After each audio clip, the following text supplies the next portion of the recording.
Subscribe कीजिए your selection sure YouTube channel को, साथ में प्रेस कर दीजिए बेल आइकन को ताकि हर वीडियो का लेटेस्ट नोटिफिकेशन सबसे पहले आपको मिल सके। नमस्कार दोस्तों, मैं हूं गंगा प्रकाश वैश्विक और आपका बहुत बहुत स्वागत करता हूं your selection sure YouTube channel में। यदि आप उत्तराखंड लोक सेवा आयोग द्वारा जो प्रवक्ता की भर्ती हेतु विज्ञप्ति जारी की गई है उसके परीक्षा की तैयारी कर रहे हैं तो आपके लिए यह वीडियो काफ़ी महत्वपूर्ण होने वाली है।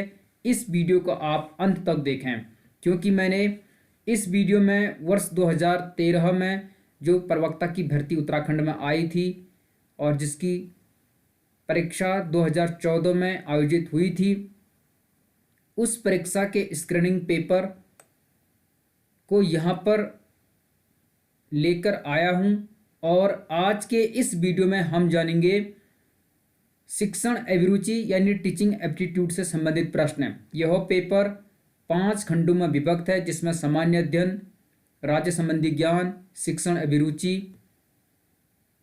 बुद्धि परीक्षण और सामान्य हिंदी, ये 5 खंडों में विभक्त है। तो इस वीडियो में हम जानेंगे शिक्षण अभिरुचि यानी टीचिंग एप्टीट्यूड से संबंधित प्रश्न। कई बार देखा जाता है कि प्रीवियस ईयर के क्वेश्चन पेपर से प्रश्न पूछे जाते हैं और साथ ही आपको इस पेपर को हल करने के बाद किस प्रकार से अपनी प्रिपरेशन करनी है उससे संबंधित आवश्यक जानकारी प्राप्त हो जाएगी। इसलिए आपसे निवेदन है कि आप इस वीडियो को अंत तक देखें और चैनल को सब्सक्राइब कर लें ताकि हर वीडियो का नोटिफिकेशन आपको सबसे पहले मिल सके। तो आइए शुरू करते हैं आज की इस शानदार वीडियो को।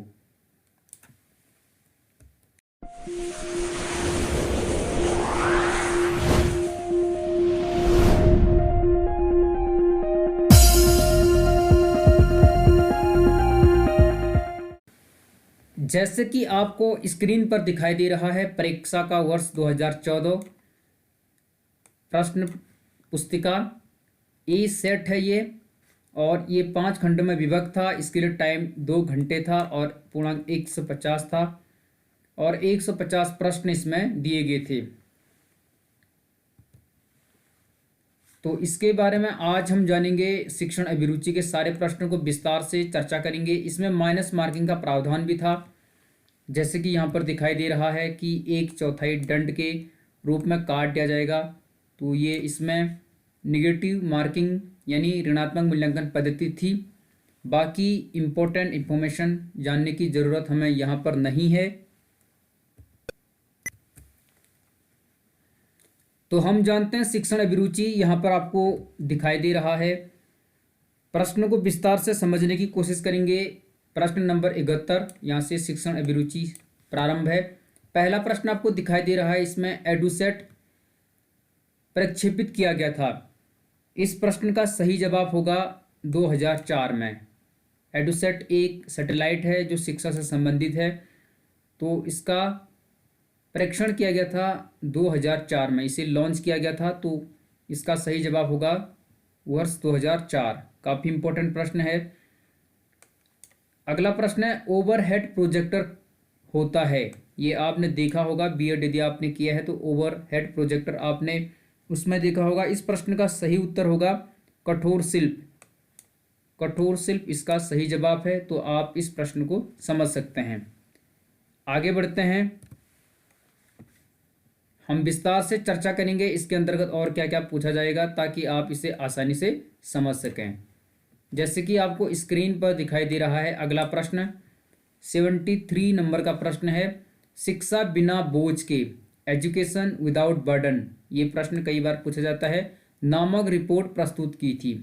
शिक्षा बिना बोझ के, इस प्रश्न का सही जवाब होगा यशपाल समिति। ये काफ़ी इम्पोर्टेंट है और यशपाल जो कमेटी बनी थी उसने अपने सुझाव में शिक्षा बिना बोझ के यानी बर्डन को कम करने की बात कही थी, एजुकेशन विदाउट बर्डन। तो ये प्रश्न कई बार पूछा जाता है। अगला प्रश्न है 74 नंबर का, प्राथमिक शिक्षा में शाला त्याग का संबंध है। जो प्राइमरी एजुकेशन है उसमें शाला त्याग का संबंध है। इसका सही जवाब होगा अपव्यय एवं अवरोधन से, यानी जो बच्चों का ड्रॉप आउट होता है, अपव्यय एवं अवरोधन, तो इससे संबंधित है प्राथमिक शिक्षा में शाला त्याग। ये प्रश्न महत्वपूर्ण है, तो आप इसे अवश्य नोट कर लें या स्क्रीनशॉट भी आप इसकी ले सकते हैं। आगे देखते हैं, विस्तार से चर्चा करेंगे सभी प्रश्न पर ताकि आप इसे आसानी से समझ सकें। 75 नंबर का प्रश्न आपको यहाँ पर स्क्रीन पर दिखाई दे रहा है। शिक्षा आयोग की रिपोर्ट का नाम है, शिक्षा आयोग की रिपोर्ट का नाम है। इस प्रश्न का सही जवाब है शिक्षा एवं राष्ट्रीय विकास, तो ये इसका आंसर होगा शिक्षा एवं राष्ट्रीय विकास। तो इसे आप समझ सकते हैं आसानी के साथ, मुझे लगता है आप इसे समझ चुके होंगे। अगला प्रश्न हम देखते हैं इसमें, प्रश्न नंबर 76, निम्नलिखित में से कौन सा शिक्षण का श्रव्य सहायक सामग्री नहीं है। कई बार हम जल्दबाजी में टिक कर देते हैं, जैसे कि यहाँ पे लिखा है नहीं है, तो इसलिए प्रश्न को सही से पढ़ना जरूरी है। तो शिक्षण की श्रव्य सहायक सामग्री नहीं है। इस प्रश्न का सही जवाब होगा श्यामपट्ट, तो रेडियो, टेप रिकॉर्डर, ग्रामोफोन, इससे हम सुन सकते हैं, ये श्रव्य सहायक सामग्री है। लेकिन श्यामपट्ट यानी ब्लैक बोर्ड जिसे कहते हैं वह श्रव्य सहायक सामग्री नहीं है, इसलिए इसका सही जवाब हो जाएगा सी। अगला प्रश्न की तरफ बढ़ते हैं, प्रश्न नंबर 77। यहाँ पर इंग्लिश में भी प्रश्न दिए गए हैं, तो हम इसको हिंदी मीडियम में ही देखेंगे। यदि आप इंग्लिश में ही पढ़ना चाहते हैं आप इसे पढ़ सकते हैं, लेकिन हम कोशिश कर रहे हैं कि हिंदी में ही आपके सम्मुख इस प्रश्न के आंसर को लाया जा सके। 77 नंबर का प्रश्न है, मूल्यों के आधार पर व्यक्तित्व का वर्गीकरण प्रतिपादित किया, यानी वैल्यूज बेस्ड, मूल्यों के आधार पर व्यक्तित्व का वर्गीकरण प्रतिपादित किया था। इसका सही जवाब होगा स्प्रेंजर, यानी सी। स्प्रेंजर ने मूल्यों के आधार पर व्यक्तित्व का वर्गीकरण प्रतिपादित किया था, इसलिए ये प्रश्न महत्वपूर्ण है शिक्षण अभिरुचि यानी टीचिंग एप्टीट्यूड के हिसाब से। अगला प्रश्न है, व्यवहार तकनीकी आधारित है, यानी बिहेवियरल टेक्निक, व्यवहार तकनीकी आधारित है। इस प्रश्न का सही जवाब है मनोविज्ञान पर, तो ये काफ़ी इंपॉर्टेंट प्रश्न है। इसी प्रकार के प्रश्न आपसे पूछे जाएंगे स्क्रीनिंग में, प्रश्नों का पैटर्न लगभग यही होगा। व्यवहार तकनीकी आधारित है मनोविज्ञान पर। अगले प्रश्न की तरफ बढ़ते हैं, प्रश्न नंबर 77। जैसे कि आपको स्क्रीन पर दिखाई दे रहा है, मूल्य व्यवहार के निर्धारक कारक हैं, ये दिखाई दे रहा है आपको, मूल्य व्यवहार के निर्धारक कारक हैं। यह कथन दिया गया, तो ये कथन किसने दिया इसे जान लेते हैं। 79 नंबर का प्रश्न है, सही जवाब होगा लूमीज द्वारा। लूमीज ने दिया था मूल्य व्यवहार के निर्धारक कारक, यह कथन किसने दिया था, लूमीज द्वारा। तो आप इसे लिख सकते हैं या स्क्रीनशॉट भी आप इसका ले सकते हैं। प्रश्न नंबर 80 यानी 80 नंबर का प्रश्न है, विद्यालयों में अनुशासनहीनता के लिए उत्तरदायी कारक है या हैं, यानी विद्यालयों में अनुशासनहीनता के लिए रिस्पॉन्सिबल फैक्टर कौन है।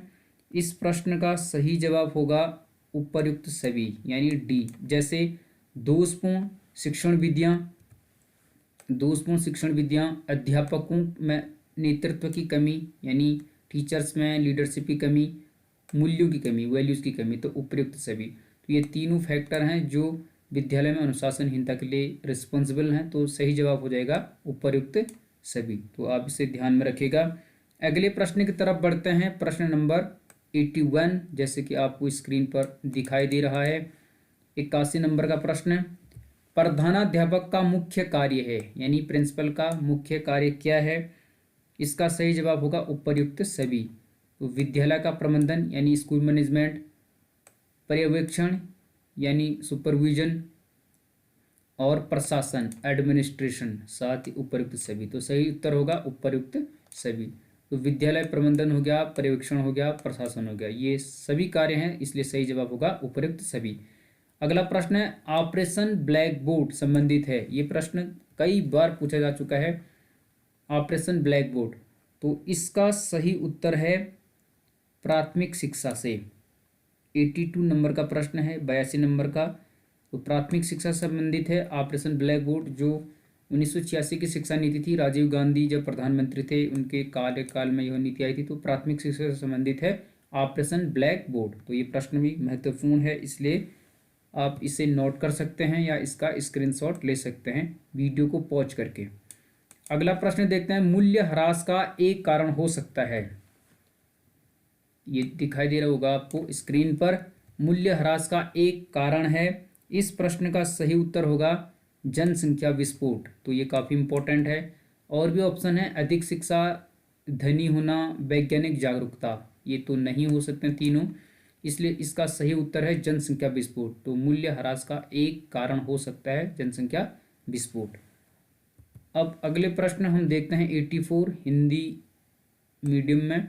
जैसे कि आपको यहाँ पर इंग्लिश में भी दिखाई दे रहे हैं, यदि आप इंग्लिश में पढ़ना चाहते हैं तो आप इन्हें पढ़ सकते हैं। ये 84 नंबर का प्रश्न है, शिक्षण के 14 कौशलों को दिया था। तो ये 14 स्किल किसने दिए थे? टीचिंग के। तो ये आपने बीएड में पढ़ा होगा। इसका सही उत्तर है एलन एवं रेयान ने। तो ये प्रश्न महत्वपूर्ण है 84 नंबर का। एलन एवं रेयान ने शिक्षण के 14 कौशलों को दिया था। तो 84 का हो जाएगा ए, इसलिए आप इसे ध्यान में रखिए। अगला प्रश्न है, स्वतंत्रता के पश्चात भारत सरकार के प्रथम शिक्षा मंत्री कौन थे? यानी after independence first education minister of India, यानी भारत सरकार के प्रथम शिक्षा मंत्री कौन थे? 85 नंबर का प्रश्न है, सही जवाब होगा मौलाना अबुल कलाम आज़ाद। तो मौलाना अबुल कलाम आज़ाद प्रथम शिक्षा मंत्री थे स्वतंत्र भारत के। तो ये प्रश्न में कई बार पूछा जा चुका है, इसलिए आप ध्यान में रखिए इसको। अगला प्रश्न देखते हैं, प्रश्न नंबर 86। जैसे कि आपको स्क्रीन पर दिखाई दे रहा है, मानव आवश्यकताओं का पदानुक्रम दिया गया। मानव आवश्यकताओं का पदानुक्रम दिया गया, यानी जिसे ह्यूमन नीड्स कहते हैं, यानी नीड्स थ्योरी दी थी। किसने दी थी? काफ़ी सरल प्रश्न है, कई बार पूछा गया है, मास्लो द्वारा, यानी अब्राहम मास्लो की है नीड थ्योरी। ये सी टेट में भी आता है, यू टेट में भी आता है, बीएड में आपने पढ़ा होगा अब्राहम मास्लो की नीड्स थ्योरी यानी आवश्यकता सिद्धांत। तो मानव आवश्यकताओं का पदानुक्रम उन्होंने दिया था कि कैसे इंसान अपनी नीड्स के हिसाब से धीरे धीरे ऊपर बढ़ता रहता है लग्जरी लाइफ की तरफ बेसिक नीड से। तो ये अब्राहम मैस्लो यानी सी नंबर का ऑप्शन इसका सही उत्तर होगा। अगला प्रश्न है, भारत में इंटरनेट सुविधा प्रारंभ की गई। सबसे पहले भारत में इंटरनेट सुविधा कब प्रारंभ की गई? इसका सही जवाब होगा ऑप्शन सी 1995 में। 1995 में इंडिया में सबसे पहले इंटरनेट सुविधा प्रारंभ की गई थी। अगला प्रश्न है प्रश्न नंबर 88। जैसे कि आपको स्क्रीन पर दिखाई दे रहा है, मैं नहीं आप आदर्श वाक्य है। मैं नहीं आप आदर्श वाक्य है, ये प्रश्न आपने कई बार पढ़ा भी होगा, सुना भी होगा। 88 नंबर का प्रश्न है, इसका सही जवाब होगा राष्ट्रीय सेवा योजना, यानी जिसे एनएसएस कहते हैं। एनएसएस नेशनल सर्विस स्कीम जो है, कई बच्चों की रही भी होगी। तो राष्ट्रीय सेवा योजना का मोटो यानी ध्येय वाक्य है मैं नहीं आप। तो ये भी आपके लिए काफ़ी इंपॉर्टेंट हो सकता है। अगला प्रश्न है, भारत में प्रथम महिला विश्वविद्यालय है, यानी फर्स्ट वुमन यूनिवर्सिटी इंडिया में कौन सी थी? इसका सही जवाब होगा SNDT महिला विश्वविद्यालय। तो ये सी नंबर का ऑप्शन इसका सही जवाब होगा। तो आप इसे ध्यान में रखिए, भारत में प्रथम महिला विश्वविद्यालय है SNDT महिला विश्वविद्यालय। तो इसका सही जवाब आप अवश्य ध्यान में रखिएगा। अगला प्रश्न है आपकी स्क्रीन पर प्रश्न नंबर 80, माफ कीजिए 90। प्रश्न नंबर 90, संविधान के किस संशोधन अधिनियम द्वारा शिक्षा के अधिकार को मौलिक अधिकार बनाया गया? तो ये प्रश्न महत्वपूर्ण है, आपके लेक्चरर के सिलेबस में है ये सारे प्रश्न, और ये भी है, यानी RTE right to education act जो है आपने जाना होगा 2009, जो 2010 से लागू हुआ था। 1 अप्रैल 2010 से लागू हुआ RTE राइट टू एजुकेशन। तो किस संविधान संशोधन अधिनियम द्वारा शिक्षा के अधिकार को मौलिक अधिकार बनाया गया? इसका सही जवाब होगा 86वां संविधान संशोधन, ये और ये हुआ था वर्ष 2002 में। तो अनुच्छेद 21(1) है, यानी अनुच्छेद 21 को कहो या अनुच्छेद 21(a) कहो, इसके अंतर्गत रखा गया है शिक्षा के अधिकार यानी RTE को, राइट टू एजुकेशन एक्ट को, जिसमें 6 वर्ष से 14 वर्ष तक के बच्चों को निःशुल्क शिक्षा प्रदान करने का प्रावधान किया गया है। वर्तमान में नई शिक्षा नीति में से 18 वर्ष तक किया जा रहा है, यानी कक्षा 12 तक निःशुल्क शिक्षा का प्रावधान है।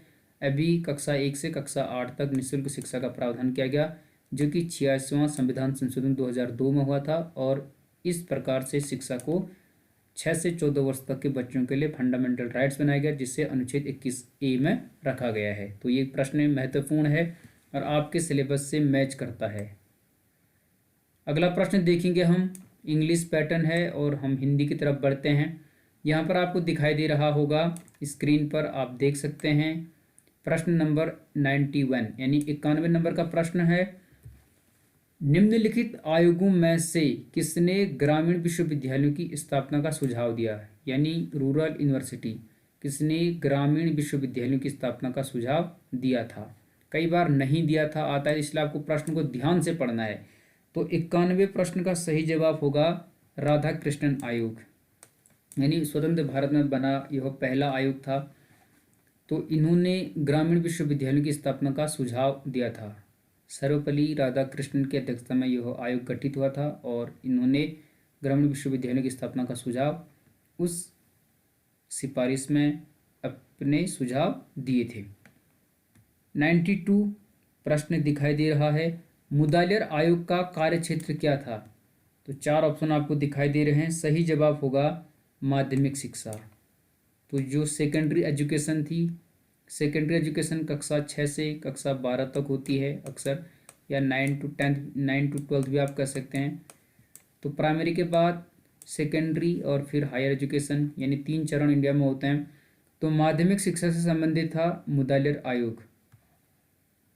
M लक्ष्मी मुदालियर आपने सुना होगा। तो उन्होंने इस सुझाव को दिया था। मुदालियर आयोग का गठन कब किया गया, इसमें कितने सदस्य थे, इसे आपको ध्यान से पढ़ना होगा। अगला प्रश्न है 93, सर्व शिक्षा अभियान कब शुरू किया गया, जिसे SAA कहते हैं, यानी सर्व शिक्षा अभियान, SSA कहा जाता है, सर्व शिक्षा अभियान। तो इसका सही जवाब होगा B, 2001 में। तो ये प्रश्न महत्वपूर्ण है। SSA यानी एक होता है SSA और एक होता है रमसा। तो 2 हैं SSA और रमसा। अब इन दोनों को मिला के कर दिया गया है समसा, यानी अब समग्र शिक्षा अभियान हो गया। तो SSA आया था 2001 में। तो ये आपके लिए इम्पोर्टेंट है। रमसा है राष्ट्रीय माध्यमिक शिक्षा अभियान और SSA है सर्व शिक्षा अभियान। तो ये प्रश्न भी महत्वपूर्ण है। अगला प्रश्न आपको यहाँ पर दिखाई दे रहा है, शिक्षण कौशलों का विकास किया जाता है, यानी जो टीचिंग स्किल हैं उनका विकास कैसे किया जाता है।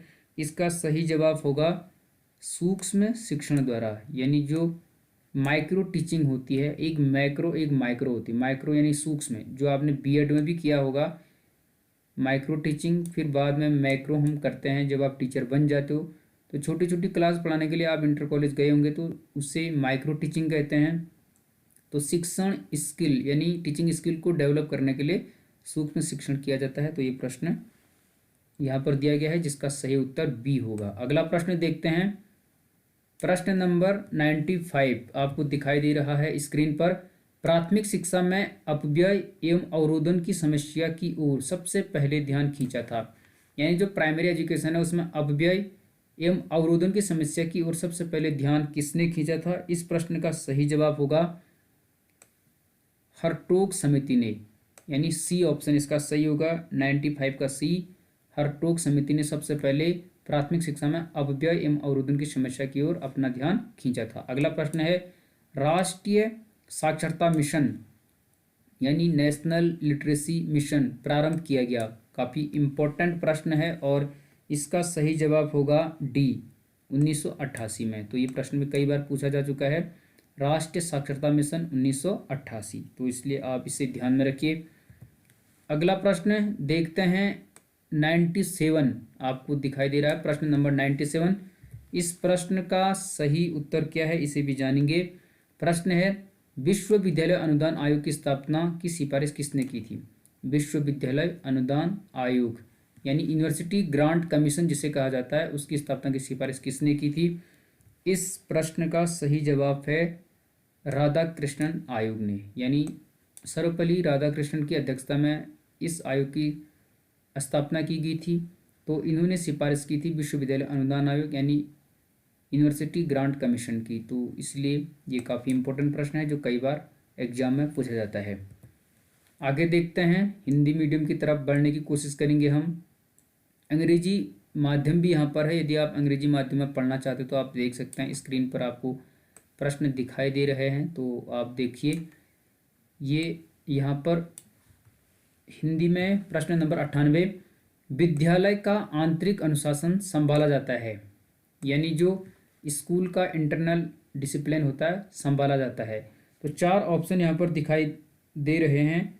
98 का सही जवाब होगा प्रधानाध्यापक द्वारा यानी प्रिंसिपल द्वारा। तो विद्यालय का आंतरिक अनुशासन प्रधानाध्यापक द्वारा संभाला जाता है। काफ़ी सरल प्रश्न है।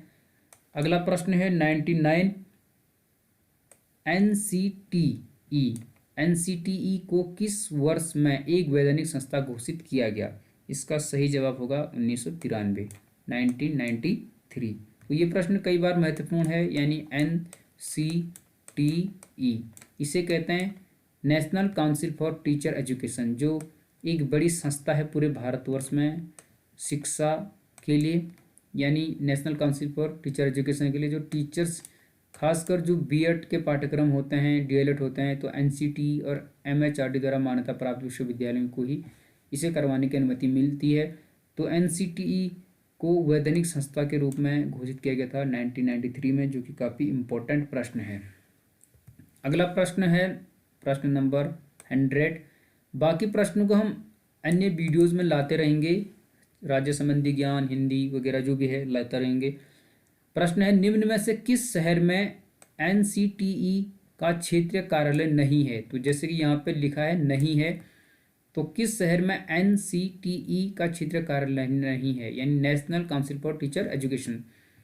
तो इसका सही जवाब होगा चेन्नई में नहीं है, जयपुर में है, भोपाल में है और भुवनेश्वर यानी उड़ीसा में भी है। जयपुर राजस्थान, भोपाल मध्य प्रदेश, भुवनेश्वर उड़ीसा। तो चेन्नई तमिलनाडु में नहीं है, इसलिए ये इसका गलत आंसर हो जाएगा, यानी सी वाले पर आप टिक करोगे एग्जाम में। तो इम्पोर्टेंट प्रश्न है। अगला प्रश्न है, निम्न को काल क्रम के अनुसार व्यवस्थित कीजिए। तो ऐसे प्रश्न कई बार पूछे जाते हैं अक्सर, आजकल लगभग पैटर्न यही हो गया।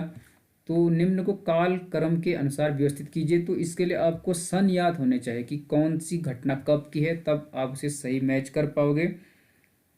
इस प्रश्न का जो सही जवाब होगा वो होगा बी, यानी ये वाला पहला 3, यानी सबसे पहले बना था विश्वविद्यालय शिक्षा आयोग, तो 3 सबसे पहले आ जाएगा। उसके बाद बना था माध्यमिक शिक्षा आयोग जिसे मुदालियार आयोग भी कहते हैं, और फिर उसके बाद बना था विश्वविद्यालय अनुदान आयोग यूनिवर्सिटी ग्रांट कमीशन, और फिर बना था शिक्षा आयोग। तो ये इम्पोर्टेंट है। तो निम्न को काल क्रम के अनुसार व्यवस्थित कीजिए, जिसका सही जवाब होगा बी 3, 2, 1, 4।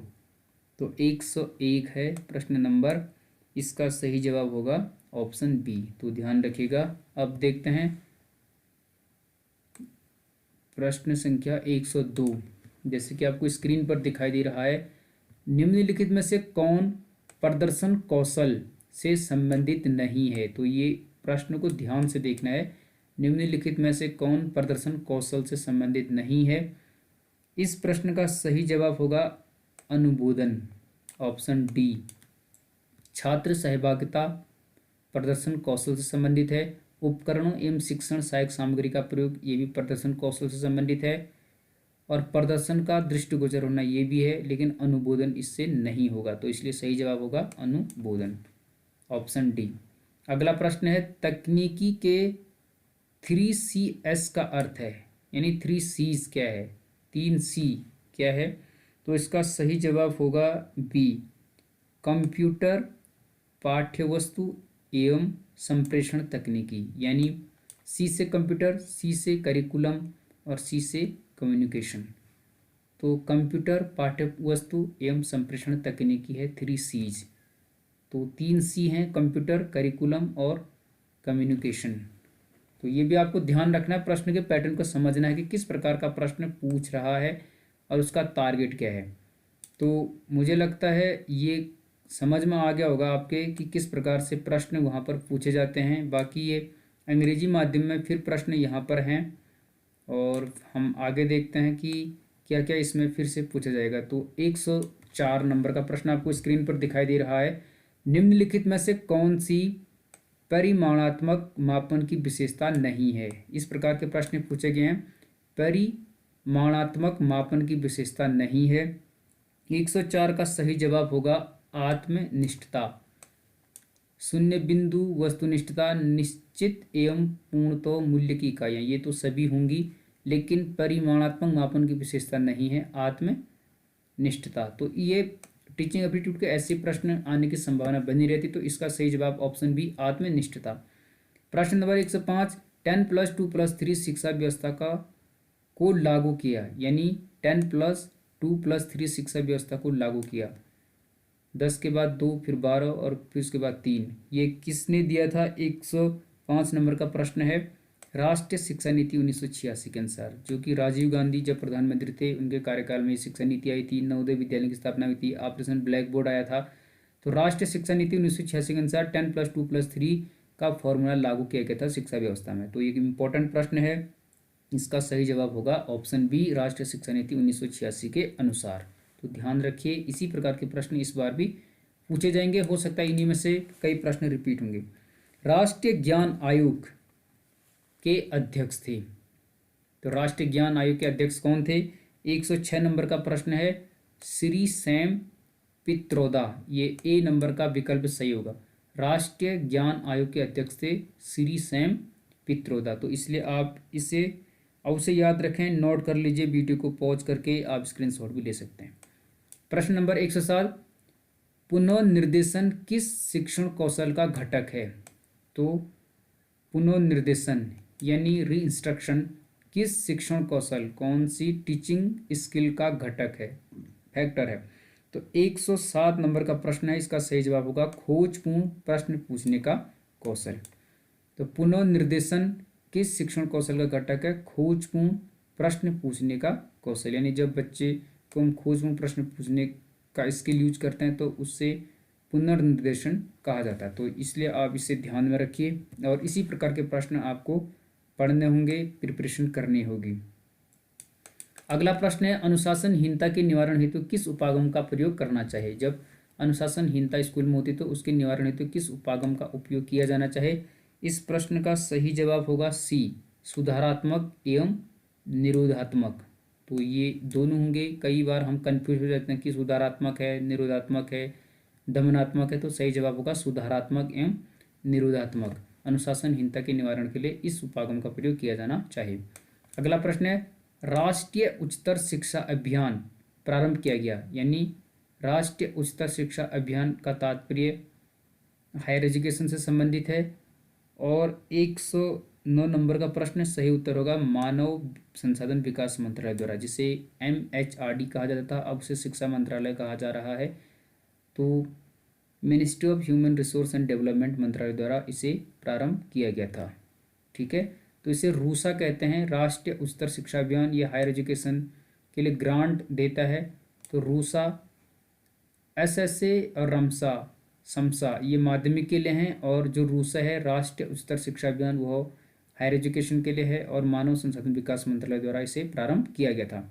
अगला प्रश्न है, कौन सा शिक्षण आव्यूह प्रभुत्ववादी शिक्षण आव्यूह से सम्मिलित नहीं है? तो ये भी इम्पोर्टेंट प्रश्न है, इसी प्रकार के प्रश्न आने की संभावना बनी रहती है परीक्षा में। तो इसका सही जवाब होगा 110 नंबर का प्रश्न है, आंसर सी, खोजपूर्ण शिक्षण अव्यूह। तो ऑप्शन सी पर आप टिक करोगे, 110 का सी।